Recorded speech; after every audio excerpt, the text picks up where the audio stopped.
የአርትስ ቴሌቪዥን የምዕራፍ ፕሮግራም ተከታታዮች እንደምን አላችሁ? በክፍል አንድ ከዶክተር ፀሐይ ብርሃነ ሥላሴ ጋር የኢትዮጵያን ዋሪየር ሁድ ዲፌንስ ላንድ ኤንድ ሶሳይቲ ከ1800 እስከ 1941 ከሚል ስያሜ በተጻፈ መጽሐፍ ጸሐፊ ጋር ቃለ ምልልስ ማካሄዳችን ይታወሳል። በክፍል ሁለትም እንዲሁ ዛሬ የቀሩትን ከመጀመሪያ 50-60 ገጽ የሚያጠቃልለውን ጭብጥ ጉዳይ ይዘን እንወያያለን። ውድ ጊዜሽን ሰውተሽ ይህንን ቃለ ምልልስ ለማድረግ በመፍቀድሽ በፕሮግራሙ አዘጋጅና አቅራቢ ኤልያስ አወቀ በአርትስ ቴሌቪዥን ዝግጅት ክፍል እንዲሁም በሚሊዮን በሚቆጠሩ ተመልካቾቻችን ስም ከፍተኛ ምስጋናዬን አቀርብልሻል። አመሰግናለሁ። ስለጋበዝከኝ አመሰግናለሁ። በጣም ብዙ ተመልካቾቻችን በቴክስትም በኮሜንትም እንዲሁ ስልክ በመደወልም በጣም ጠንከር ያለ አስተያየት ሰጥተውኛል። እኔ አንቺን ታበባ አንቺ እያልኩ ያቀረብኩት በድፍረት በንቀት በባህላችን ታላቅ አይከበር ሆኖ ሳይሆን ከአንቺ እህቴ በተሰጠኝ ፍቃድ መሆኑን በድጋሚ ልገልጽ እፈልጋለሁ። ምናልባት አንቺ እንደፈቀድሽልኝ እስቲ እንደ ማረጋገጫ ስጭልኝ እንጂ ብዙ ሰው እኮ ወረደብኝ። እኔ በጣም ነው ደስ ያለኝ እንደዛ እያልክ ስለምታናግረኝ። አሁንም ደስ ይለኛል እንደዛው ብትቀጥል። አመሰግናለሁ እንደውም ለአክብሮትህ። እሺ፣ ስለዚህ በቃ በዛው ፍቃድ መሰረት እንሂድ። ጥሩ እንግዲህ ይሄንን መጽሐፍ ስናይ መሰረታዊ የሆኑ በታሪክ አጻጻፉም ላይ ለውጥ ያላቸው ነገሮች አሉ። መጀመሪያ እንግዲህ እስቲ አሁን ጨዋን፣ አርበኛን፣ ፋኖን ትርጉማቸውን እንይ። እንደ መነሻ መጽሐፉ ላይ አንቺ ካነሳሽው ውጭ እኔ አንድ መንደርደሪያ ላምጣና በከሳቴ ብርሃን ተሰማ የአማርኛ መዝገበ ቃላት ከተሰማ ሀብተ ሚካኤል ግጽው ተደርጎ የተጻፈ በሚል በገጽ 1336 ላይ አንድ ነገር አለ። ጨዋ ይላል። ጨዋ የከበረ የትልቅ ወገን የሆነ በትውልዱ በግብሩ ጨዋ የሆነ ሰው የጨዋ ልጅ፣ ጨዋ ያልተማረ የማይጽፍ የማያነብ ጨዋ ወይንም መሃይምን ይባላል።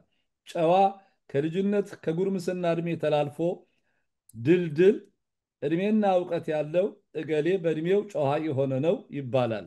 ያንቺ እንግዲህ ከዛ ጨዋነት ጨዋዎች ምናምን እያለ እየበዛ ሄዳል። ያንቺ የጨዋ ትርጉም የትኛው ነው? በኢትዮጵያን ዋሪየር ሁድ ላይ ያለው የጨዋ ግንዛቤ። አሁን ያነበብከው የሰውን ጠባይ የሚገልጽ ነው። ከሰውን ጠባይ ከመግለጽ ሌላ እስከ 1928 ዓመተ ምህረት የጠላት ወረራ ዘመን ድረስ ጨዋ የሚባል ህብረተሰብ የሚታወቀው በወታደርነት ነው። ወታደር የነበረ የኢትዮጵያ ክፍል ጨዋ ተብሎ ይታወቅ ነበር። ይሄ ደግሞ አብዛኛውን የኢትዮጵያን ወንዶች ሴቶችንም ጭምር በተወሰነ ደረጃ የሚያመላክት የሚጠራ የተዋጊዎች፣ የወታደሮች፣ የአርበኝነት ስሜት ያላቸው ሰዎች መግለጫ ነበር ቃሉ። ጨዋ ማለት ንጉሠ ነገሥቱ ወይም የበላዩ ለጦርነት በጠራው ጊዜ አፈፍ ብሎ ተነስቶ ተዘጋጅቶ ስለነበረ አፈፍ ተነስቶ ለጦርነት የሚዘምት የሚወጣ ግለሰብ ማንኛውም ጨዋ ይባል ነበር። ከየትም ክፍል በተለይ ይሄ እንግዲህ በ19ኛው መቶ ዓመተ ምህረት ላይ ደግሞ ከሰሜን ኢትዮጵያ በአጠቃላይ በብዛት የነበረው ህዝብ በጨዋነት ይሰለፍ ነበር። ማለትም በውትድርና በራሱ አነሳሽነት ይሳተፍ ነበር።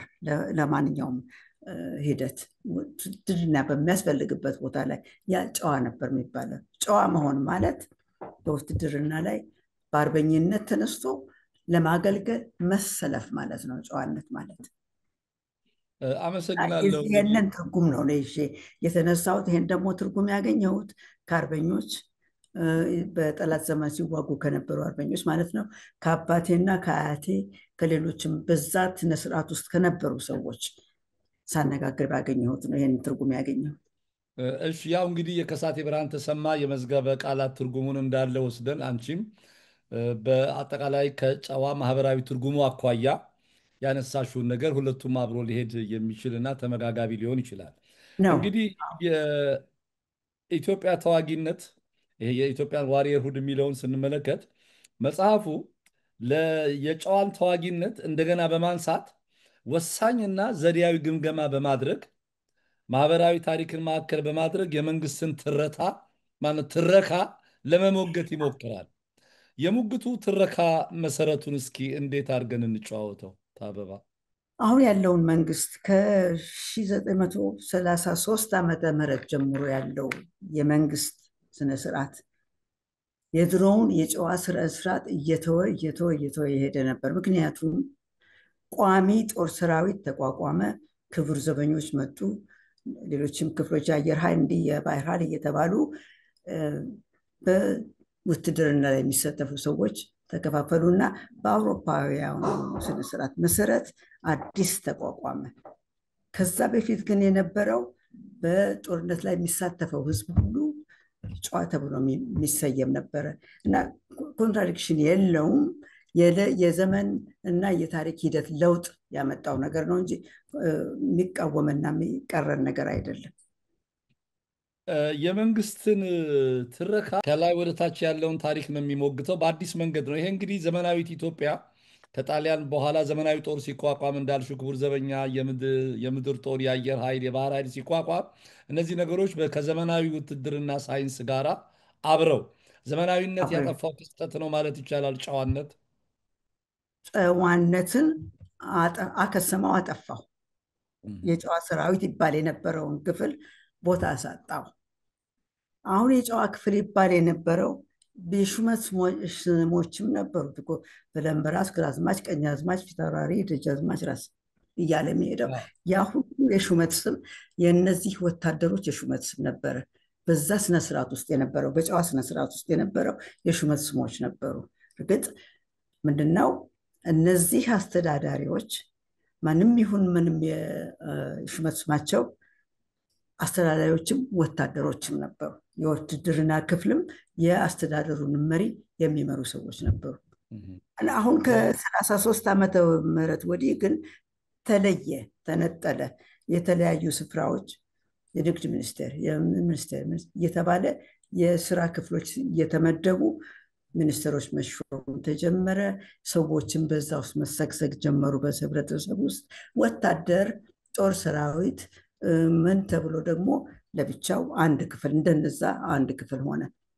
በፊት ግን የነዚህ ሁሉ አጠቃላይ የነበረው መሰረቱ ዋናው የወታደሩ ክፍል ነበር፣ ሁሉንም የሚሰራ እና ከመንግስት ጋር ቅራኔ ቢያመጣ ከ33 ዓመተ ምህረት ወዲህ ትክክለኛ ነገር ነው። ቅራኔ አምጥቷል። ለየት ብሎ የሚታየውም ለዛ ነው። ስነስርዓቱን ተቀይሮ ነው የመጣ። ለምሳሌ ከጣሊያን በኋላ የመጀመሪያው የጦር ሚኒስትር የነበሩት ክቡር ራስ አበበ አረጋይ ነበሩ። ራስ አበበ አረጋይ አርበኛ ነበሩ፣ ፋኖ ነበሩ፣ ጨዋ ነበሩ። ወዲህም ስናይ የራስ ጎበና አባዳጨው እና የአፈ ንጉስ አረጋይ በቸሬ ልጅ ናቸው።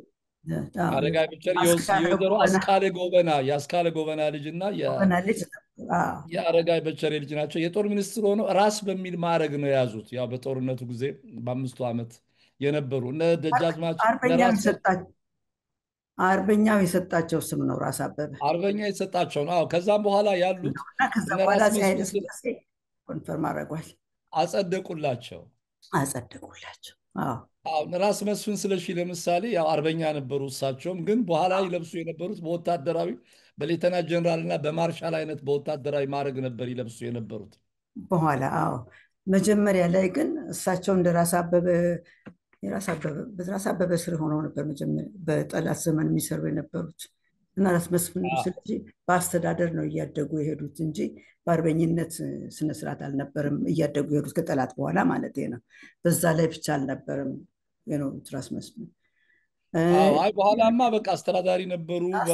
በአገር አስተዳደር ሚኒስትር ውስጥ ነበሩ። እንደራሴ የነበሩ በተለያዩ ጠቅላይ ግዛቶች ውስጥ የሚሊትሪ ልብሱን የለብሱ የነበሩት አርበኞች፣ ሌሎችም ደግሞ ሀገር ውስጥ ቀርተው የነበሩ ለጠላት ያድረው የነበሩ ስደተኞች 3 አይነት ካቴጎሪ ነበር ሶሳይቲ ውስጥ የነበረው እና የመፎካከር፣ የመወዳደር፣ የመበላለጥ ሁኔታዎችም ነበሯቸው እና የወታደሩ ክፍል በጣም አድማይር የሚደረግ ነበር እና ራስ መስፍን ስለሺ የወታደር ልብስ እየለበሱ ቢሄዱ ያንን የጠላት ዘመን አርበኝነታቸውን የሳበ የውትድርናቸውን እንትን የሚያሳይ ነው ብዬ ነው የማምነው እንጂ በተለይ የአገር አስተዳደሪም ደግሞ ሆነው ቢሾሙ እንደ ራስ አበበ በወታደርነት ላይ የጦር ሚኒስቴር አልነበሩ ሆነው አልነበረም። አይ እንደሱ ማለት አይደለም ታበባ። ኖርማሊ በአርበኝነት ዘመን የነበሩት ሰዎች ከቀዳማዊ ኃይለ ሥላሴ ከእንግሊዝ ሀገር ስደት በኋላ ከገቡ በኋላ ኢትዮጵያ ውስጥ የነበረው አርበኛው ለሶስት የተከፋፈለ ነበር። ባንዳ የሚባል ነበር፣ ስደተኛ የሚባል ነበር፣ አርበኛ የሚባል ነበር። እንዲያውም በብዙ ምክንያት ከነደጃዝማች በላይ ዘለቀ ጉዳይ ጋር ከማንሰት በጣም ብዙ ደጃዝማች ታከለ ወልደ ሐዋርያት ከነደጃዝማች ገረሱ ዱቄ ከመሳሰሉት ጋር የነበሩ ቅሬታዎች አንዱ ይሄ አይነት ነገር እና በተለይ ባንዳ የነበሩትና ስደተኞች ልዩ ቦታ መያዛቸው ጭምር ነበር። በሌላ በኩልም ከጠላት በፊትም ይሄ ጦርነት ይሄ ዘመናዊ ትምህርት ሆለታ ተጀምሮ ነበር። እነ ኮሎኔል መንግስቱ ነዋይ ማነ ብርጋዴር ጀነራል መንግስቱ ነዋይ የነበሩበት ብዙዎች ነበሩ እና እነዚህን ሲመጣ አብዛኞቹ እነ ደጃዝማች ፀሐዩ ወልደ ስላሴ፣ እነ ደጃዝማች ይልማ በሺ፣ እነ ደጃዝማች አሁን ራስ መስፍን ስለሺ፣ በዛብህ ስለሺ በሙሉ አርበኛ ሆነው በኋላ አስተዳዳሪ ነበሩ። ወደ ሲቪል መጥተው ማለት ነው። እንግዲህ ከጠላት መውጣት በኋላ አሁን ያኔ ነው እንግዲህ መሰረቱን ለይቶ አርበኝነት ከስሞ የጨዋ ልጅ ነገር ከስሞ በሜሪት ነው የመጣው የሚል እምነት አለሽ ወይስ በእውቀት በችሎታ? አርበኝነቱ አርበኞች ነን ብለው ተሰይም ራሳቸውን ፕሮሞት እያደረጉ የነበሩ ሰዎች ከጠላት በኋላ በሜሪት ነው እዛ ላይ የደረሱት። ነገር ግን አፄ ኃይለሥላሴ ከተመለሱ በኋላ ደግሞ ስደተኛውንም ሌሎችንም ሲሾሙ ደግሞ ትንሽ አብረዋቸው ከነሱ ጎናት ሲያደርጓቸው ቅራኔን ትንሽ ቅሬታ ነበረ እና በአንቺ ጥናትና አስተያየት የዚህ የቅራኔው ትንሽ ምክንያቱ ምንድን ነው? አገርን በአርበኝነት አቆይቶ ጠብቆ እየተጋደለ ብዙ ለራሱ ስም ይዞ የቆየበትን የ5 ዓመት ታሪክ ሌሎች መጥተው ሲጋሩ ቅራኔ መጣ። እኛ ሞተን ተጋለን ያቆየነውን አገር ለእኛ ሳንሾው ደግሞ ምንድነው አንዳንዶቹን እስከናካቴውም አፄ ኃይለሥላሴ ኢግኖር አድርገዋቸው ነበር። ሹመትም አልሰጧቸው፣ ቦታም አልሰጧቸውም ነበር። በአርበኝነት ዘመን የታወቁ አርበኞችን መሪዎች ቦታ አልሰጧቸውም ነበር። ለምን ስደተኞችን አኮሞዴት ማድረግ ስለፈለጉ ይመስለኛል አፄ ኃይለሥላሴ ለሁሉም ቦታ ያልሰጧቸው በሰዎቹ ልምድ ማነስ፣ እውቀት፣ የትምህርት ዝግጅት አለመኖር ነው ወይስ ስልጣኑን ለማቻቻል ነው? ስልጣኑን ለሁሉም አደርጋለሁ ለማለት ነው። አፄ ኃይለሥላሴ ደግሞ ራሳቸው ስደተኛ ነበሩ። ስደተኞችን ነበር እንጂ ብዙ ተመልክተው የሚደገፉት አርበኞችን ብቻችሁን የኔ አስተዳዳሪዎች ሁኑ የሚል አዝማሚያ አልነበራቸውም። አርበኞች በዚህ የተነሳ ደግሞ ሌሎቹን አርበኞች እየተዉ ከእሳቸው ጋር የመጡን ስደተኞች ብቻ እያነሱ እስከናካቴውም ባንዳውንም ጭምር እየጨመሩ ሲሄዱ ተቀየሙ፣ ሰው ተቀየመ። ምናልባት የቀዳማዊ ኃይለሥላሴ እንዲህ አይነት የስልጣን ማደላደል እርምጃ ለስልጣናቸው ከመስጋት ይገለብጡናል። መጀመሪያም ስደታቸውን ጥለው ሲሄዱ የተቃወሙ ቡድኖች ነበሩ፣ እንደነ ብላታ ታከለ ወልደ ሐዋርያትና የቀሩት ነበሩ። እንዳይመለሱም የሚፈልጉ ብዙ በግልጽም የተናገሩ ሰዎችም ነበሩ። በእንግሊዞች በነ ሲልቪያ ፓንክረስት የመሳሰሉ እነ ሳንፈርድ በመሳሰሉ ጥረት ነው ከአገሬው ሰው ጋር በኋላ ኮኔክት አድርገው አላያንስ የፈጠሩት። አብሮ ለመስራት ጠላትን ለማባረር ተባበሩ በሚል እንተባበር በሚል ሂደት የመጡትና የተቀበሏቸው እንጂ አርበኛው ተቀይሞ ነበር። ሰው አገር ጥሎ በመሄዱ ስደተኛውን ተቀይሞት ነበር። ስለዚህ ቀዳማዊ ኃይለሥላሴ አርበኛው ላይ በቀል ነው የወሰዱት ወይንስ ፐርፐዝ ነው ያራቁት? ለዙፋናቸው ከመስጋት ነው። አንዳንዱን ሲጫኑት በቀል ነው የወሰዱት የሚያሰኝ ነገር መጥቶ ነበር። ለምሳሌ በላይ ዘለቀ የጎጃሙ አርበኛ መሪ የነበረ ትልቅ ራሱ አርበኛው ደጃዝማች ብሎ ሾሞት፣ ሌሎችንም ሾሞ በጣም ትልቅ ዝግጅት አድርጎ ሲዋጋ ይኖረ ሰው ነበር በላይ ዘለቀ ማለት። እንደውም ወንድሙ ይባል ጋሼ ሁሉንም እንትን የሹመት ስም ሰጥተህ ጨረስክ አንተ ማን ልትባል ነው? እናቴ በላይ ትለኛለች ይበቃኛል እስከ ማለት የደረሰ በአርበኝነቱ ብቻ የሚኮራ እንትን ነበር እንጂ ለዚህ የሚቃቃ ሰው አልነበርም። በኋላ ግን በዚህ በአስተዳደር ግጭት የተነሳ ነው ተባለ ለእስር ተዳረገ። በላይ ዘለቀ ነው የታሰረው። ራስ ኃይሉ ካሳ ቤት ውስጥ ነበረ፣ ሱሉልታ ሰላሌ ፍቼ ከተማ ውስጥ ነበር የታሰረው። ከዛ አርበኞች መጥተው ሰብረው ሊያወጡት ሲሉ ተያዘ ተባለ፣ ተገደለ። በዛ ሰበብ አድርገው ገደሉት። አርበኝነቱን በጣም የተማመንበት አገር ሁሉ በጣም የሚደግፈው አይነት አርበኛ፣ ስሙን በጣም ያስነሳ አርበኛ ነበረ እና ይህንን የእሱን መገደል ካለ በቂ ምክንያት አልነበረም። ሌሎች ናቸው ሰብረው ሊያወጡት የሞከሩ እንጂ እሱ ራሱ አልነበረም። በዛ ምክንያት መገደል፣ በስቅላት ነው የገደሉት። ከተያዘ በኋላ በስቅላት ነው የገደሉት። በዛ ምክንያት ለስቅላት መዳረግ የቅናት ነው የምንዮሽ ነው የሚል ብዙ ጉምጉምታ ያነሳል። እዚህ ጋር ግን አንድ ነገር ማየት ይቻላል። ደጃዝማች በላይ ዘለቀ የታወቀ አርበኛ ነው። በ5ቱ ዓመት የፋሽስት ወረራ ጊዜ ከፍተኛ ተጋድሎ ያደረገ ለሀገሩ ብዙ የሰራ ነው። ግን የአውራጃ አስተዳዳሪነት የብቸና አውራጃ ገዢ ካደረጉት በኋላ አነሰኝ ብሎ ቅር አለው የሚሉ ወገኖች አሉ። እንግዲህ የትምህርት ዝግጅትም አልነበረውም። ወኔ ያለው ጨዋ ነው፣ ተዋግቷል፣ ሀገሩ ብዙ ሰርቷል። ከዛ በኋላ ከጣሊያን ጊዜ ከጣሊያን መውጣት ደግሞ በኋላ አስተዳደር ችሎታ ደግሞ የሚፈልግ ነገር አለ። ይሄንንም ያነሷሉ። አብረሽ አያይዘሽ እንድትመልሽልኝ ነው።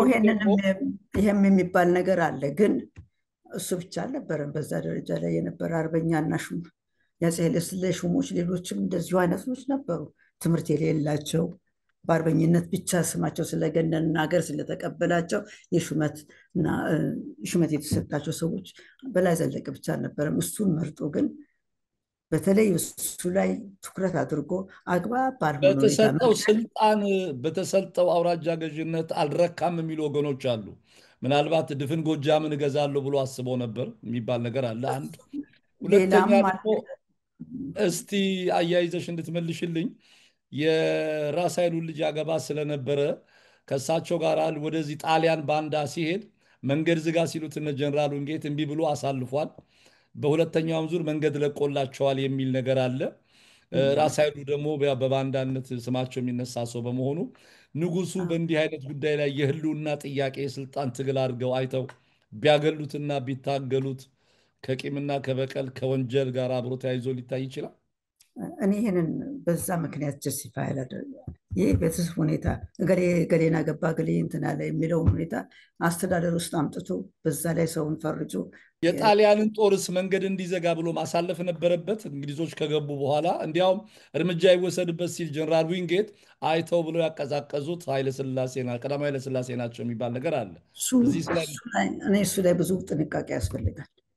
ብዙ ጥንቃቄ ያስፈልጋል። ምክንያቱም የአፄ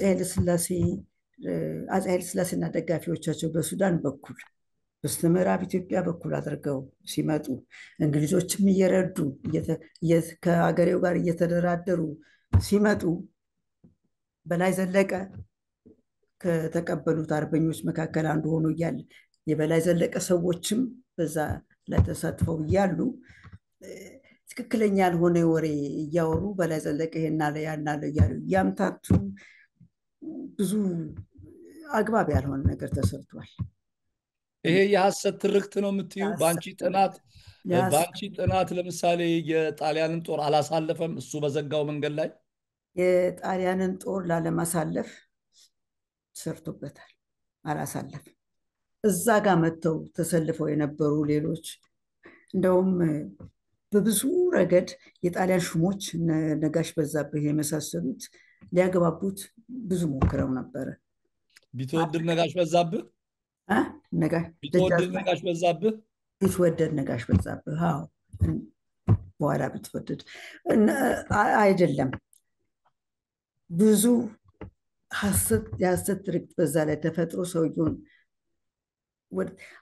ትክክለኛ አርበኛ የነበረውን ቦታ ለማሳጠት የሚደረግ ሙከራ ነበር። እውነቱን ለመናገር እንትኖቹ ከጀነራል ዊንጌት ጋር ቁርሾ ውስጥ በመግባት ራስ ኃይሉ ባንዳ እንደነበሩ ይታወቃል። ለጣሊያን አገልግለዋል እና ልክ ነው። ከእሳቸው ጋር በነበረ ቅርበት በአገር ልጅነት የእሳቸውን ልጅ ለማግባት የእሳቸውን ቃል ሊሰማ ቢችል እኮ ብዙ አይደለም። ያንቺ ጥናት የደረሽበት አለ በዚህ ላይ? እኔ የደረስኩበት ራስ ኃይሉ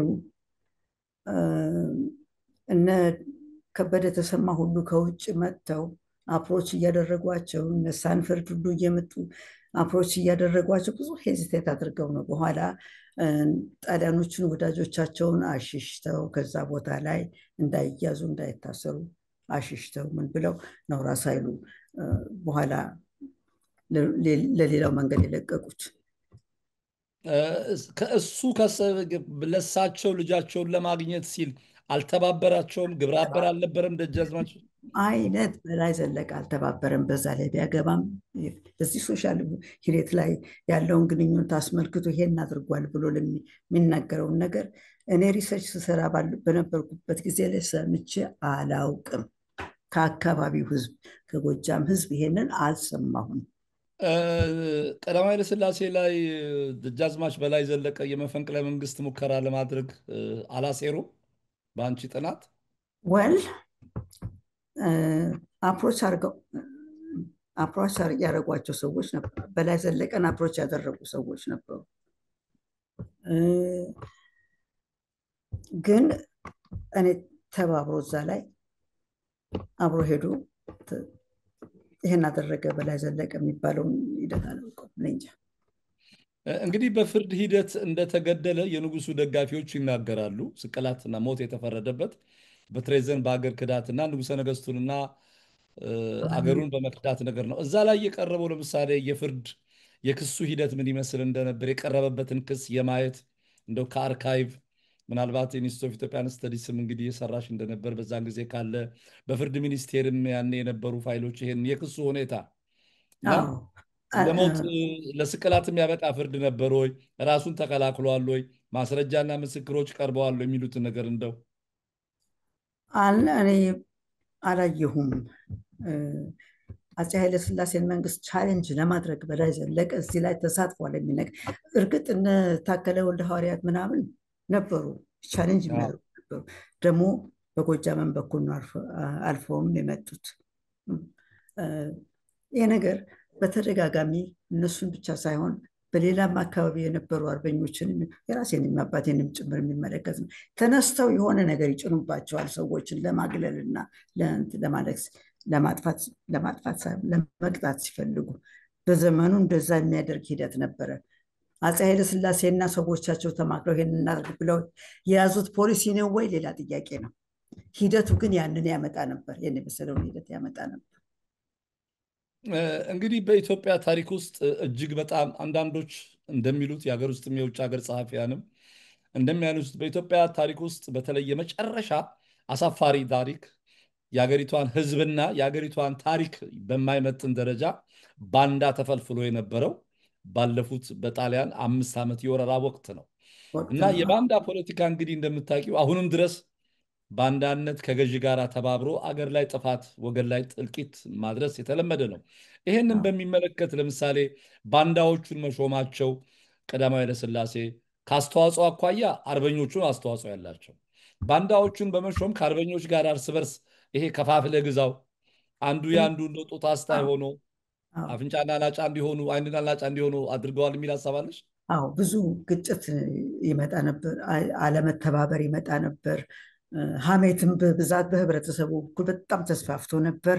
በምን ምክንያት ነው ባንዳዎች ከአርበኞች በላይ የሚሾሙ? ቅርበት ሲኖራቸው እሱማ ንጉሠ ነገሥቱ ራሳቸው ሸሽተው የሄዱ ስደተኛ አልነበሩም እንዴ?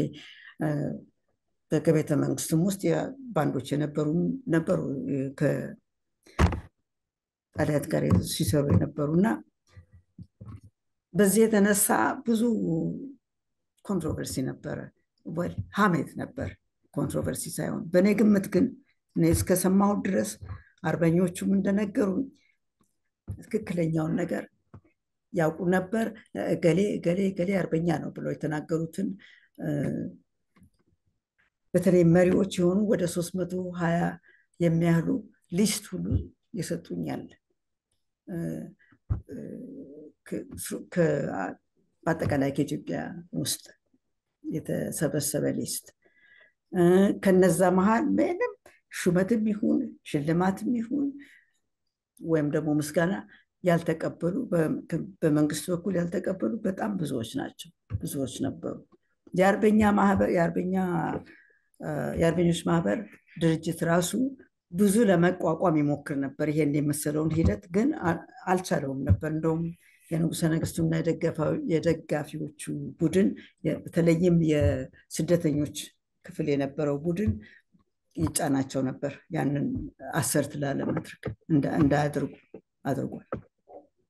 ያው እንግዲህ እንደሚታወቀው ባንዳዎቹ በአርበኞች ውስጥ የነበሩ ባንዳዎች ብቻ ሳይሆኑ ትልልቅ ስሞች ያላቸው እነ ጋድራስ አፈወርቅ ገብረ ኢየሱስ፣ እነ ከበደ ሚካኤል፣ እነ ብላታ ወልደ ጊዮርጊስ በጣም ብዙ ፕሮሚነንት የሆኑ ኢትዮጵያውያን በባንድነት የሚጠረጠሩና ለስርዓቱ ለቄሳር መንግስት ይሰብኩ የነበሩ የጋዜጣ አዘጋጆችም የነበሩ ፕሮፓጋንዳ አይዲዮሎጂ የነበሩ ሰዎች ሁሉ ነበሩ። እንደገናም ንጉሱም ሲመጡ ባንዳዎቹ እነማን አርበኞቹ እነማን እየሆኑ እያወቁ ይሄ ነገር መሰራቱ እንደው ትልቅ ኢፍትሐዊነት አይደለም ወይ? ለሀገር የሞቱ ሰዎች አጥንታቸውን የከሰከሱ ደማቸውን ያፈሰሱ ሰዎች ለሌላ ያው እንግዲህ ግጥምም አለ አገሬ ኢትዮጵያ ሞኝነሽ ተላላ የሰራልሽ ቀርቶ የገደለሽ በላ የሞተልሽ ቀርቶ ይሄ ነገር እንደው በዚህ በጦረኝነት ታሪካችሁን ውስጥ እንደው ይሄስ ነገር እንደው አሳፋሪ ገጽታውን ለማየት ብዙ አልተሞከረም በአንቺ ስራ ላይ ለምን ይሆን? እንግዲህ ይሄ የጻፍ መጽሐፍ ዋሪየር ሁድ የጦርነትን ባህል የጦርነትን ሂደት ለማሳየት ነው። የአርበኞች ታሪክ ራሱን ችሎ ሌላ መጽሐፍ እየወጣ ነው። እየጻፍኩ ነኝ። ከአርበኞቹ የሰበሰብኩትን በቃል መጠይቅ የሰበሰብኩትን አነጋግሬ የሰጡኝንም ጽሁፍ ሁሉ አቀነባብሬ ያለው መጽሐፍ ደግሞ የሚቀጥለው መጽሐፍ ነው። አሁን በዚህና በዛኛው ትልቅ ዲፍረንስ አለ። እዚህ ጋር በሚነበበው እና በዛኛው መጽሐፍ ብዙ ዲፍረንስ አለ። አርበኞች ለሀገራቸው የሞቱ ራሳቸውን ብቻ ይዘው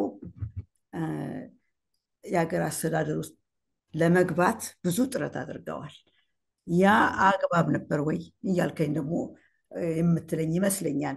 ይሄ ልክ ነው ወይም ደግሞ ስደተኞች በአፄ ኃይለሥላሴ ተገን በኩል አድርገው በከፍተኛ ደረጃ ላይ ውለዋል። ይሄስ ልክ ነው ወይ? ለምንድን ነው ባላንስ ያጣው ነገሩ ነው ህብረተሰብ ውስጥ? ኤግዛክትሊ። ምክንያቱም ይሄ መጽሐፍ ከቨር የሚያደርገው እስከ 1941 ድረስ ስለነበረ የባንድነት ታሪካችንን ስር ሰዶ ጫፍ የደረሰው በዛው ጊዜ ውስጥ ስለሆነ ማለት ነው። አዎ ልክ ነው። እስከ 41 ዓመተ ምህረት ይበል እንጂ ቁንጽል አድርጌ የጦርነትን ሂደት ለማስረጃ ነው ያደረግኳቸው። የጠላት ዘመንን ሁኔታ በ2 ቻፕተር ውስጥ 3 ቻፕተር ውስጥ ነው ያደረጉት። ግን ዝርዝሩን ስናየው አርበኞቹ ራሳቸው በምን ምክንያት ነው እኛ እያለን አገር አስተዳደር ውስጥ ሌላው ለባንዳ ሆኖ ለጠላት ሲያገለግል የነበረው በአስተዳደር ውስጥ የሚገባው የሚለውን ጥያቄ ብዙዎች ያነሱ ነበር። በዛም የተነሳ ያው ከአፄ ኃይለሥላሴ ጋር ግጭት ይፈጠር ነበር። እንደ ታከለ ወልደ ሐዋርያት በጣም ፌመስ የሆኑትም በዛን የተነሳ ጥያቄ ላይ ስለተነሱ ነው። እና ማንኛውም ካቴጎሪ አንደኛ ነገር ንጉሠ ነገሥቱን ኩዌስችን ማድረግ የለበትም የሚል አይነት አቲቲዩድ ነበረ። የሞናርኪ ስነስርዓት የዘውዳዊ አገዛዝ ስነስርዓት ያን ኩዌስችን ማድረግ የለበትም። ኦልሞስት አብሶሉት ሞናርክ አድርጎ ነበር።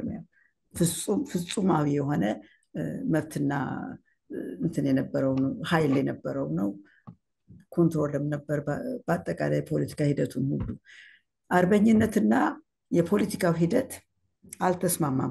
ከ33 ዓመተ ምህረት በኋላ ከጦርነት ከጠላት ይዞታ በኋላ አርበኝነት የነበራቸው ሰዎች ብዙዎች እንደውም እንዲርቁ የተደረገው እነዛን ለምን ቦታ ሰጣችሁ ብለውም እያነሱ ስለነበረ ምንድን ነው ለነሱ ቦታ መስጠት አለመስጠት ማለት ምን ማለት ነው?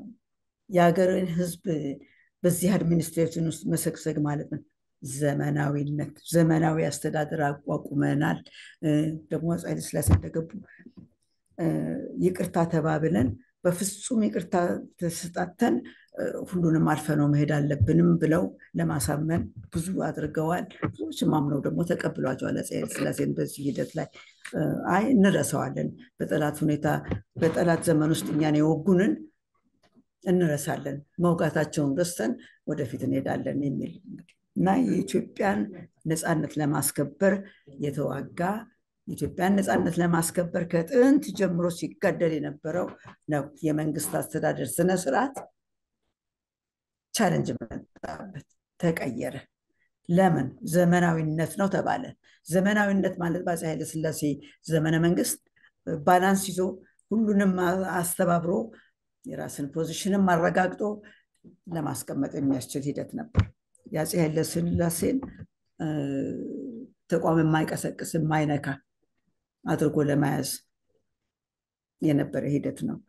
ባላንሱ አስተባብሮ ሀገርን አንድ ላይ ለመምራት የሚያስችለው ሂደት እንከተላለን የሚለው ሂደት ቦታ አልሰጠውም ለጥንቱ አስተሳሰብ። የጥንቱ አስተሳሰብ ማለት ሀገርን መጠበቅ፣ አርበኝነትን ማስከበር፣ ወገንና ዘመድ አዝማድን መሬት ይዞታንም የኢትዮጵያንም ዳር ድንበር ማስከበር ብቻ ነው የመንግስትን ስነ ስርዓት ተሳታፊነት የሚፈቅድልን የሚለውን ቀየረው። የጠላት ሂደትና ያንቺም ታበባ ያንቺም እኮ አሁን ይሄ መጽሐፍ አንዱ ቻሌንጅ የሚያደርገው ይሄንን ስርዓት ነው። ቀዳማዊ ኃይለ ሥላሴ ከእሳቸው ጋራ በቅርብ ዘመዶቻቸው ቤተሰቦቻቸውና የስራ አጋሮቻቸው ናቸው አብረው የተሰደዱት። እነዚህ ሰዎች የጣሊያን ጦርነትን ባይመጣና ከሀገር ባይወጡም ስልጣን ላይ የነበሩ ሰዎች እንደሚሆኑ መሳፍንቱና መኳንንቱ ይታወቃል። ከመጡ በኋላ ግን 5ቱን ዓመት በዱር በገደሉ የራሱን ስንቅ እየበላ በመርዝ ጢስ እንደዛ እየተጨፈጨፈ እየተገደለ በአካፋ በምን ጠቅላላ እየተሰቃየ ገደል ለገደል እየገባ አርበኛው ነው በዱር በገደል እንትን ያለው እና ይህንን ነገር ልክ ሰው ሲመጡ ምንም ይቅርታም ቢሆን የማይረሳ ነገር የነበረበት ወይም እንደ ብሔራዊ እርቅ ሆኖ ባንዳዎቹን ይቅር በማለት አርበኞቹ ላይ በቀል መወሰድ ተገቢ አልነበረም።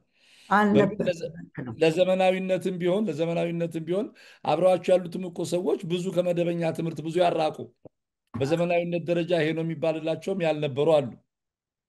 ከዛ በኋላ ግን ያው የነበረው የቀዳማዊ ኃይለ ሥላሴ መንግስት በትልቅ አፈና አሁን ያንቺን አባት በግዞት እንደተቀመጡበት እናንተ ቤት ሰላይ እንደሚመጣ አንቺ ተጠርተሽ እንድትመረመሪ የተደረገ ሁሉ የስርዓቱ ህዝቡ ላይ እምነት ማጣት ነው።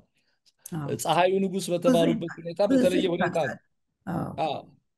ሁለተኛስ የንጉሱን ስደት እንደ አንድ የታሪክ ምሁር እና የሶሻል አንትሮፖሎጂስት ስደታቸው ተገቢ ነበር የማይሉ ሰዎች ነበሩ። እነ ደጃዝማች ታከለ እነ በጅሮንዳ ተክለ ሐዋርያት ሁሉ እንዲያውም ባቡሩን እንመታለን ሁሉ እስኪሉ ድረስ ነበር።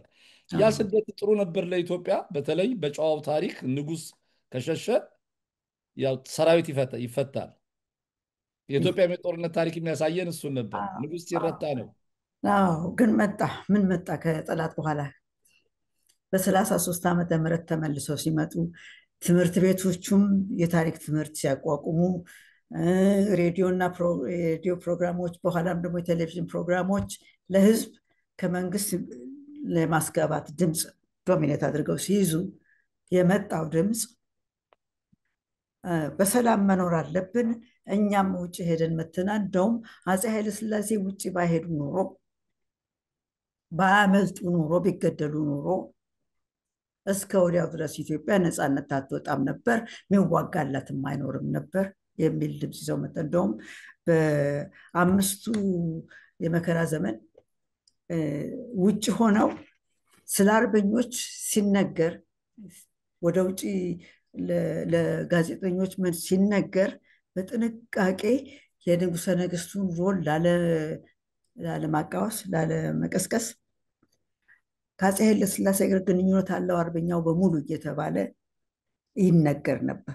እያረጋገጡ ቆይቶ በኋላ ሲመለሱ በአርበኝነት በስደት እያለን እየተነጋገርን እስከናካቴው እኛ መሪዎች ሆነን የሚል ነገር መጣ።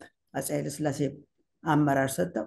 እነ በላይ ዘለቀንም ይሁን ሌሎችንም አርበኞች ሁሉ የእሳቸው አመራር ብቻ እንዳስተዳደረው የእሳቸው አመራር ብቻ እንደቀሰቀሰውና የሀገሪቱን ነፃነት ለማስከበር ህዝቡ የሚሞክረውን ሂደት ሁሉ በእሳቸው አመራር ብቻ እንደተደረገ አድርጎ የሚያቀርብም አለ ነበረ።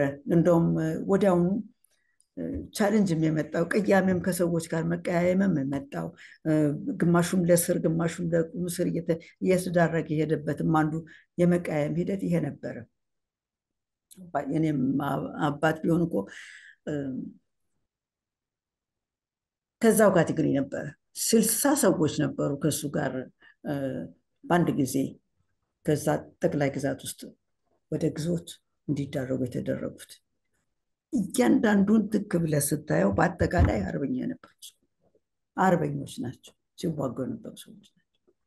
ምን ነው ይሄንን ብቻ መልምሎ ለእንደዚህ አይነት ሂደት መዳረግ፣ ለእንዲህ አይነት ቅጣት መዳረጉ የምንዮሽ ነው የሚል ትልቅ ጥያቄ ያስነሳ ነበር። እና ሂደቱ ከ33 ዓመተ ምህረት በኋላ ከ1941 በኋላ የነበረው ሂደት የንጉሠ ነገሥቱንና በተለይ ከእሳቸው ጋር የነበሩትን ሰዎች የሚያጋንን ከፍ ከፍ የሚያደርግ የአርበኛውን ሂደት እስከዚህም ቦታ የማይሰጠው ሆኖ ተገኝቶ ነበር በደረጃ ላይ። ምናልባት እንግዲህ እስቲ አብሮ አንድ ከመጽሐፉ ጋር ባይሆንም አብሮ አንድ ሊሄድ የሚችል ታሪክ ወደ አእምሮዬ ስለመጣ ነው። እንዲህ አይነት ነገሮች እየበዙ መምጣት ይሄንን ስርዓት እንግዲህ የቅርብ የክቡር ዘበኛቸው አዛዥ ሆኖ መመልከት ብርጋዴር ጀነራል መንግስቱ ነዋይ እና የሰፈርሽ ሰዎች መንግስት ገርማሜ ነዋይ ይሄንን ለውጥ መፈንቅለ መንግስት ለማድረግ ይሄ የባንዳ ታሪክ የአርበኛ ታሪክ እንደ ውስጣቸው ትንሽ ዘር ሆኖ አብቅሎ ሊሆን ይችላል የሚል እምነት አለሽ? ኮንትሪቢዩት አድርጓል ወይ? አዎ ብዙ ኮንትሪቢዩት አድርጓል። እርግጥ አለቃ ነዋይ በጠላት ዘመን አርበኛ መሆናቸውን አናውቅም፣ ወይም ደግሞ ልጆቹን በዛ ዘመን የደረሱ አልነበሩ። ክቡር ዘበኞች ነበሩ በኋላ መንግስቱና ገርማሜ ነዋይ ማለት ነው። እነሱንም የመሳሰሉ ብዙዎች ሌሎችም ነበሩ። ይህን የመሰለው ሂደት ኮንትሪቢዩት አድርጓል ለነበረው እንቅስቃሴ ሁሉ። ጥያቄው በትክክል ድገመልኝ።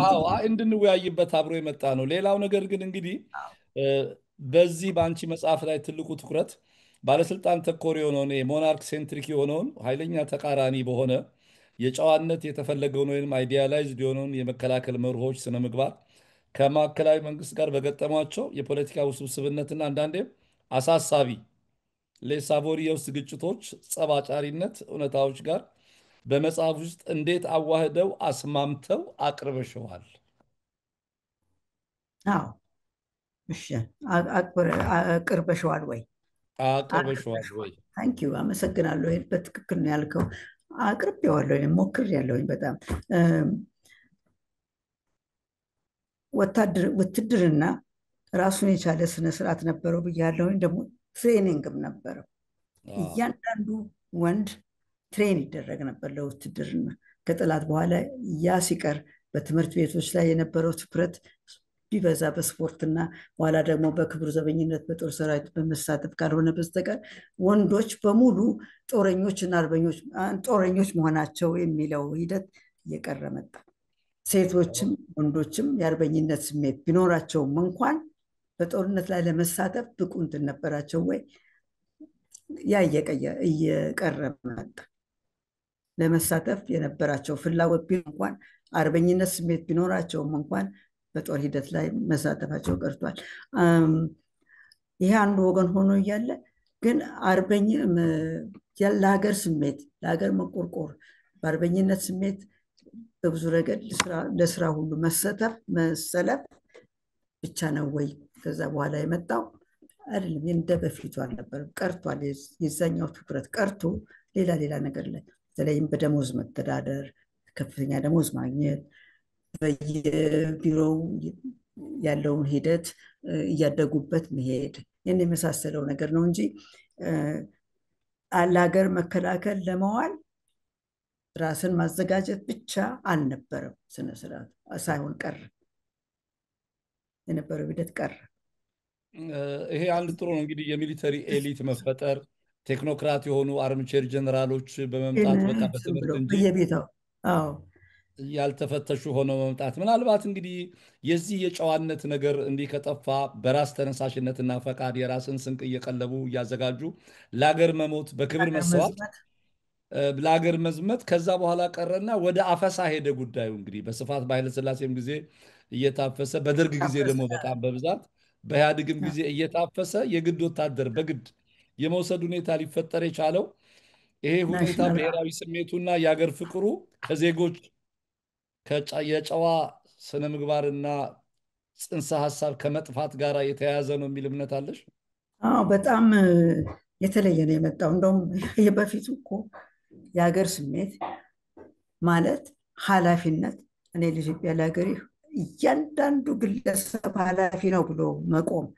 እያንዳንዱ ግለሰብ ተነስቶ እኔ ከአቶ ገሌ ተነስቼ ራስ ገሌ ሆናለሁኝ እስከ ማለት የሚደርስ ምኞትና ሂደት ላይ እየገቡ እየሰሩበት መኖር የነበረው ስነስርዓት ቀርቶ አሁን ያ ትምህርት ቤት ገብቼ ደሞዝ አግኝቼ ትልቅ ደሞዝ በአንድ በኩል ያ በገሌ ስር ሄጄ ተሾሜ እዚህ ጠቅላይ ግዛት አስተዳድሬ እዛ ቦታ ላይ ይህን ስራ ሰርቼ በዛ በደሞዜ እያደግኩኝ ለኢትዮጵያ ያገለግላለሁኝ ብሎ የሚሄደው ሁለተኛ ትምህርትም ሳያስፈልገው በአስተዳደር ውስጥ ቢሆን ገብቶ ወይም በሌላ በንግድም ቢሆን ተሳትፎ እዛ እኖራለሁኝ ለራሴ እኖራለሁ። ግለሰብኝነት ኢንዲቪጁዋሊዝም፣ ግለሰበኝነት በጣም እየገነነ ግላዊነት እየበዛ ሲሄድ ግለኝነት ገለልተኝነት፣ ግለኝነት ግለኝነት እየበዛ ሲሄድ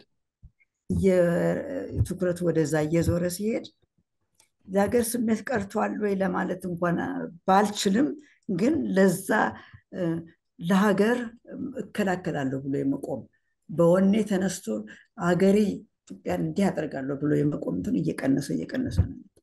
በጣም እየቀነሰ መጣ፣ ወይንም በሌላ መልክ እየተከሰተ መጣ። ምን እንደሆነ ያ መልኩ አላውቅም።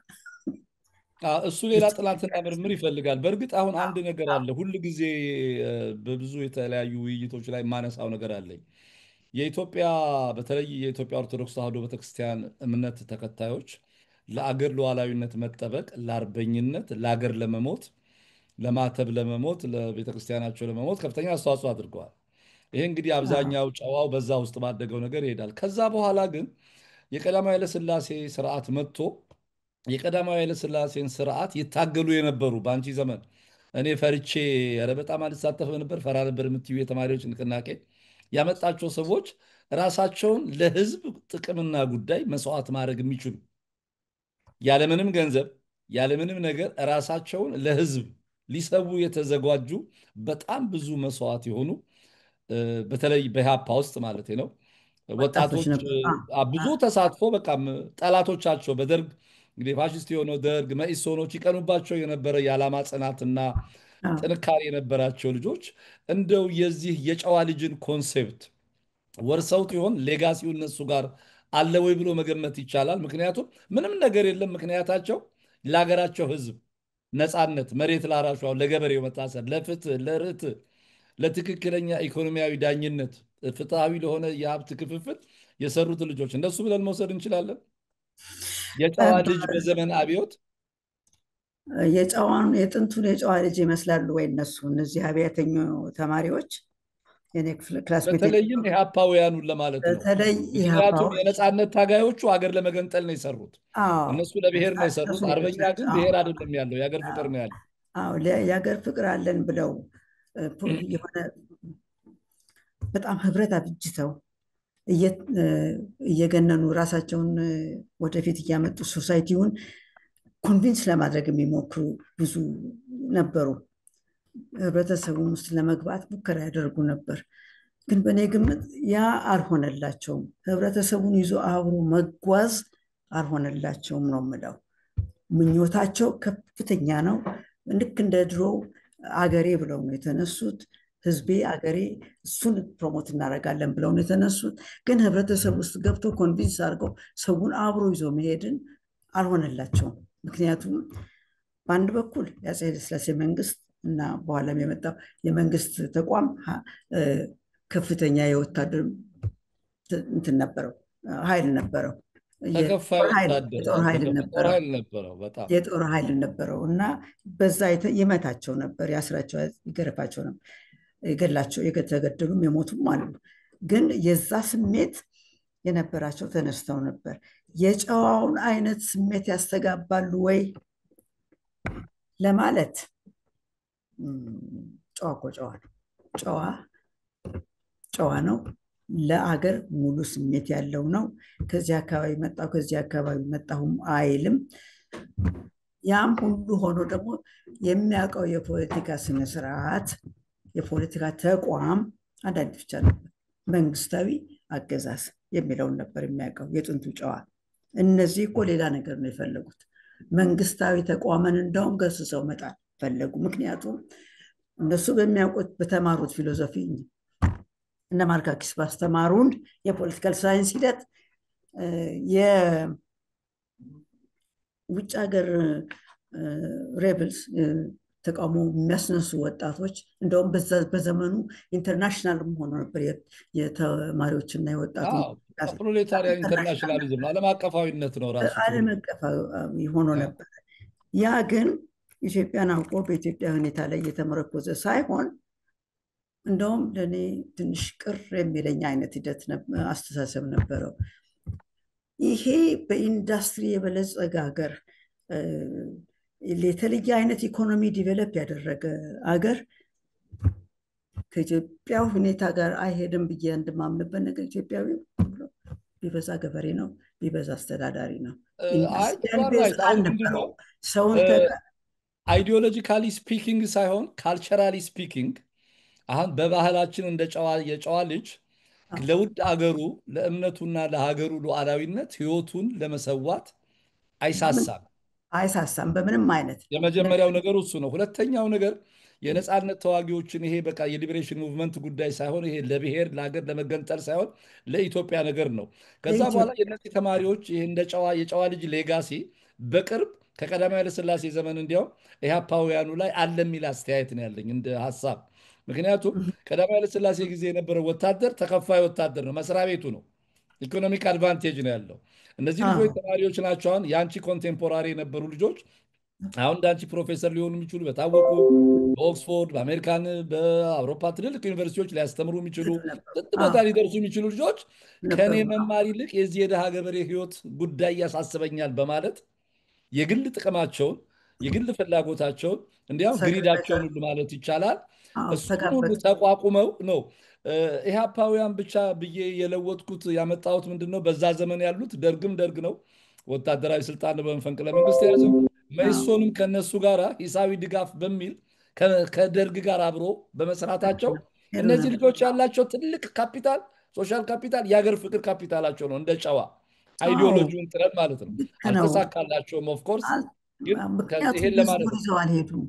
ህዝቡን ይዘው ሄዱ። ገብተው ቢሰብቱ የወጣቱን ህዝብና በየትምህርት ቤት ያለውን ነው እንጂ እዛ ገጠር ውስጥ ሄደው ገበሬውን አራሽ አሳምነው ከሱ ጋር አልነበረም። ያን ይዘው አልነበረም የሚሄዱት። የትግሉን ስትራቴጂ በሚመለከት እንደሱ ሊታይ ይችላል። ዞሮ እንግዲህ የነበረው አፈና፣ ጭቆና፣ የገዳይ ስርዓት በአገር ኢትዮጵያ በዘመናዊ ታሪክ ውስጥ ከ1941 በኋላ ሁለቴ ነው ፋሽስት ያጋጠማት። የመጀመሪያው በሞሶሎኒ የሚመራው የጣሊያን ፋሽስት ነው። ሁለተኛው የደርግ መንግስት ነው ያው ፋሽስቱ። አንዱ አገር በቀል አንዱ ከውጭ የመጣ በመሆኑ እንዲሁ እንደ አይዲያ የኔና ያንቺን ፕሮግራም የሚያዳምጡ ሰዎች ሶሲዮሎጂስቶች፣ ካልቸራሊስት፣ አንትሮፖሎጂስቶች፣ ሂስትሪ የሚያጠኑ ሳይኮሎጂ የሚያጠኑ ልጆች ይሄንን ነገር እንደ ውይይት ማቀበያም ጭምር ነው። ታበባ ያው በእርግጥ መወያየት መቅረብ አለበት። ልክ ነው። ምክንያቱም የጨዋ ልጅ ታሪክ ለማደርሷል ስትይ ሰማዕትነት ከሃይማኖቱም ከአገር መስዋዕትነት ወደ አሁንም ዓላማው ነው የተለየው። ዘመናቸው ያው እንግዲህ የሬቮሉሽን ወቅት ነው፣ የቀዝቃዛ ዘመን የፖለቲካ ዘመን ነው። ስለዚህ ነው። ሌላው እንግዲህ እስኪ ክፍል ሁለትን ከማጠናቀቃችን በፊት አንድ ጥያቄ እንዳቀርብልሽ እስቲ ፍቀጅልኝ። ለምሳሌ አንድ ጨዋ በእውቀት ላይ የተመረኮዘ ነው የሆነው ቦታ ጋር ጨዋ መማር አያስፈልገውም የሚል ነገር ነበረው። ቀጥሎ ደግሞ ሜሪቶክራቲክ የሆነ እድልም አለው የሚል ነገር አለ። እስቲ ይሄንን እንዴት ነው የምታዩ? ጨዋው እንግዲህ በሉዓላዊነት ሀገር ወደ መምራት ሲመጣ ከባህላዊ መንገድ በተለይ አብረሽ እንድታይልኝ የምፈልገው መጽሐፍ ውስጥም ብዙ ፈልጌው ነበር። በሚቀጥለው ትንሽ እንከራከርበታለን። ደጃዝማች የሆነ አባት ልጁን ፊት አውራሪ ድረስ መሾም ይችላል። ፊት አውራሪ የሆነ አባት ልጁን ቀኛዝማች ድረስ ሊሾም ይችላል። ቀኛዝማች ግራዝማች ሊል ይችላል። እንደዚህ እያለ ይሄዳል እና ፋሚሊ ቤዝድ ነው። በሜሪትም አይደለም። በነፃ አይደለም፣ በነፃ አይደለም፣ በነፃ አይደለም፣ በሜሪት ነው። ማንኛውም ወንድ ልጅ አደን አድኖ ስፖርት ተምሮ ቡድን አብጅቶ በቡድን ውስጥ ተሳትፎ በጨዋ ስነ ስርዓትም ውስጥ ለገሌ አሽከርነት አድሮ ወይም በአባቱም ቤት ውስጥ ቢሆን እንደ አሽከር ቆሞ ተቀምጦ ለምሳሌ ማንሳት ይቻላል። ታበባ ራስ መኮንን በ13 ዓመታቸው ደጃዝማች ተፈሪ መኮንን ብለው የጋራ ሙለታ አውራጃ አስተዳዳሪ ገዢ ሲያደርጓቸው 13 ዓመት በቂ አልነበረም። ለአደንም ለልምድም ለተሞክሮ ማለት በሞግዚት ነው የሄዱት። እዛ ጋር በሞግዚት ነው የተላኩት። በሞግዚት ነበር የሄዱት። እነዚህን በሞግዚት መሾም ምን አመጣ? ብዙ ችሎታ ያለው ሰው እያለ ነው ጥያቄ። አዎ ጥያቄውም እሱ ነው። ምክንያቱም አሁን አባትየው ሲሾሟቸው ሞግዚት ካላቸው ሰዎቹ ልምድ እንዲሆኑ ከሆነ ከማድረጉ በፊት ሞግዚቶቹን ሾመው እዛ ነገስታቱ ስርዓቱን መልመድ ይችሉ ነበር። ግን ታይትሉ ኢዝ ኢምፖርታንት ለወደፊት ስለሚያጯቸው ያ ትልቅ ማህበራዊ ሹመት የአሪስቶክራቲክ የሆነው ክብርም ስላለው፣ ሁለተኛ እንዲመለኩም እንዲከበሩም ነው እኮ። ምንድነው ነገሩ? ባላባታዊ ስነስርዓት የሚለው አነጋገር አለ። አዎ ከአባትህ ከአያት ከቅድመ አያትህ የመጣ ለማለትም ያስኬዳል። ባላባት የሚሉት ዝም ብሎ ባላባት ተብሎ የተሾመ እንትን ይዞ የሄደ ነገር ነው አውቃለሁኝ። ግን የአባቱን የአያቱን የቅድመ አያቱን የቤተሰቡን ታሪክ ይዞ ያ እንዳይወድቅበት ያ ቤተሰቡ በሱ ሂደት ከዛ አሳን አንሰህ ተገኘህ እንዳይለው የሚያደርግ ብዙ አይነት ሂደት እያስተማረ ነበር የሚያሳድገው የጨዋውን ሰራዊት እና የጨዋውን ሕዝብ። በተለይ ይሄ መሳፍንቱና መኳንንቱ ልክ ይሄ የለም እንደ ዘር ውቃቤና እንደ ዛር በጣም በቃ ሄሪተሪ በሆነ መንገድ እንዲተላለፍ ደጃዝማችና ፊት አውራሪነቱንም ይሰጣቸዋል የሚል እምነት አለ። እምነት አለው። ልክ ነህ እሱ ላይ እንደውም እንዳይቀርበትም በጣም ይጥር ነበር። እንደምንም አድርጎ አስተምሮ ለጌታም አሳድሮ ለበላዩም ሰጥቶ ልጄን አሳድጉልኝ ይላል። እዛ እጅ ሄዶ እንዲነሳና ቋሚ ሆኖ ያችን ስነስርዓት እየለመደ እንዲያድግ ያደርገዋል። ፈረስ መጋለብን የመሳሰሉትን ስፖርትና ተምሮ ደግሞ ወታደር እንዲሆንና ጎሽ ጎሽ ጎሽ የኔ ልጅ ብለን መራዝ ቀኛዝማች ደጃዝማች ብያለሁ እንዲባል ይጥርለታል። በዛ ሂደት ስፍር ቁጥር የሌለው የዚህ አይነት ሹመት ተሳታፊዎች ኦነርስ ነበሩ፣ የተሰጣቸው ነበሩ። ምክንያቱም ህብረተሰቡ በዛ ላይ የተመሰረተ ማንነትን ያጸድቀው ነበር። የመሬት ይዞታ እዚህ ላይ በጣም ክሪቲካል ነገር ነው። መሬቴን አረጋግጬ አርሼ እንድኖርበት ለመንግስት የሚገባኝን ግብር ማፍሰስ ብቻ በቂ አልነበረም። መንግስት ባስፈለገው ጊዜ እኔን ጠርቶ እንዲያሰራኝ ተዘጋጅቼ መገኘት ነበረብኝ። ያ ስራ ግን በተለይ ውትድርና ነበር እና የሀገር ስሜትን አስከትሎ እንዲሄድ የሚያደርገው ሊያደርገው የሚችለው እዛ ውትድርናን ለመሳተፍ የሚያስችለው የሀገር ስሜትን በደንብ አድርጎ እንዲያውቁ ሲሆን እሱም ነው አንዱ በኋላ ወደ ብሔራዊ ጦር ተብሎ በዘመናዊ ተደራጀው በማኖሪያል ስቴት በርስተ ጉልት የሚተዳደረው ነው። ለዚህ ነው አንዳንድ ጸሐፊዎች የኢትዮጵያ ህዝብ በሙሉ ካምፕ ያልገባ ወታደር ነው ይላሉ። ጠቅላላ ህዝቡ በተለይ ወንዱ ህዝቡ ሙሉ በሙሉ ወታደር ነበር እና በኋላ የመጣው ስነስርዓት ግን ውትድርና ለተወሰነ ሰው ነው፣ ለተወሰኑ ሰዎች ነው። አንድ ክፍል ነው። አገር አስተዳደር ሌላ ክፍል ነው። አንተ ከፈለክ ነጋዴ ነህ፣ ገበሬ ነህ፣ አንተ ሌላ ክፍል ነህ እያለ የህብረተሰቡን ሊሚትድ የሆነ እንትን አክሴስ ሰጠው ለፖለቲካና ለሚሊትሪ ሂደት፣ ለፖለቲካና ለሰራዊት ለውትድርና ሂደት በጣም አጠበበበት። አክሴሱን አጥቦበት ነው የመጣው። እንግዲህ ዘመናዊነት ነው የጨዋነትን መሰረት ያጠበበውና ይሄ አንድ ነው። እንግዲህ የሰዓት ገደባችን ደርሷል። በክፍል 3 ወደ ውስጥ በደንብ ገብተን እያንዳንዱን ርዕስ እየተወያየን እንሄዳለን። እንግዲህ ዶክተር ፀሐይ ብርሃነ ስላሴ እታበባ ውድ ጊዜሽን ሰውተሽ በደንብ እየተሳተፍሽ እውነትም ያው እንግዲህ መቼስ የብዙ ዓመት የማስተማር ልምድ አለሽ። ሌክቸር ስታደርጊ ጎበዝ ነሽ፣ ሀሳብሽን ታስረጃለሽ። ከ55 ወደ 60 ዓመት በቀረበ ውጭ ሀገር ኖሮ በእንግሊዝኛ ቋንቋ ሲጽፍ ሲያስተምር እንዳሰባ አይደለሽም። አማርኛሽ በጣም ፈጣን ነው። በደንብ ሀሳብሽን ትገልጫለሽ። ጥሩ ነው። በድጋሚ በፕሮግራሙ አዘጋጅና አቅራቢ ኤልያስ አወቀ በአርትስ ቴሌቪዥን ዝግጅት ክፍልና በሚሊዮን በሚቆጠሩ ተመልካቾቻችን ስም ከፍተኛ ምስጋናዬን አቀርባለሁ።